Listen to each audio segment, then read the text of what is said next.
Welcome to my mini log. ನಾವು ಬೇಗನೆ ಎದ್ದು ನಮ್ಮ ಚಿಕ್ಕಮ್ಮನ ಮನೆಗೆ ಬಂದಿದ್ದೀವಿ. ಯಾಕಂದರೆ ನಮ್ಮ ಚಿಕ್ಕಮ್ಮನ ಮಗಳು ಮದುವೆ ಇತ್ತು, ಹಾಗಾಗಿ ಚಿಕ್ಕಪೇಟೆಗೆ ಹೋಗೋಣ ಅಂತ ಹೇಳಿ ಎಲ್ಲರೂ ಹೊರಟಿದ್ದೀವಿ.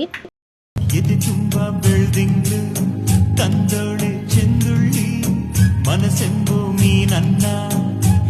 ಸೊ ಎಲ್ಲ ಫ್ರೆಶ್ ಅಪ್ ಆಗಿ ಎಲ್ಲರೂ ರೆಡಿಯಾಗಿ ನಮ್ಮದೇ ಆಟೋ ಬುಕ್ ಮಾಡಿಕೊಂಡು ಚಿಕ್ಕಪೇಟೆಗೆ ಹೊರಟಿದ್ದೀವಿ. ಸೊ 4 ಜನ ಇದ್ವಿ, ಹಾಗಾಗಿ ನಮ್ಮ ಭಾವ ಮುಂದೆ ಕೂತಿದ್ರು. ಹೆಂಗೂ ಅಡ್ಜಸ್ಟ್ ಮಾಡ್ಕೊಂಡು ಹೋದ್ವಿ. ನಿಜವಾಗ್ಲೂ ಸಂಡೇ ಹೋಗಿರೋದ್ರಿಂದ ಚಿಕ್ಕಪೇಟೆ ಆಗಿರ್ಬೋದು, ಮಾರ್ಕೆಟ್ ಆಗಿರ್ಬೋದು, ಸಂಡೇ ಬಜಾರ್ ಆಗಿರ್ಬೋದು ತುಂಬಾ ರಶ್ ಇತ್ತು. ಹಾಗಾಗಿ ನಮ್ಮ ಅಕ್ಕನ ಮಗಳು ಜಶ್ವಿದು ಶಾಪಿಂಗ್ ಆಯಿತು. ಎಲ್ಲರೂ ಸಣ್ಣ ಪುಟ್ಟ ಶಾಪಿಂಗ್ ಮಾಡಿಕೊಂಡು ನಮ್ಮ ಹಸ್ಬೆಂಡಿಗೆ ಫೋನ್ ಮಾಡಿದ್ರು. ಅವರು ದೂರ ಇದ್ದೀವಿ ಅಂತ ಹೇಳಿದರು. ಹಾಗಾಗಿ ನಾವೇ ಮೆಟ್ರೋದಲ್ಲಿ ಹೋಗ್ಬಿಡೋಣ, ಬೇಗ ಹೋಗ್ತೀವಿ ಅಂಥೇಳಿ, ಟ್ರಾಫಿಕ್ ಇರುತ್ತೆ ಅಂಥೇಳಿ ಮೆಟ್ರೋದಲ್ಲೇ ಬಂದ್ವಿ.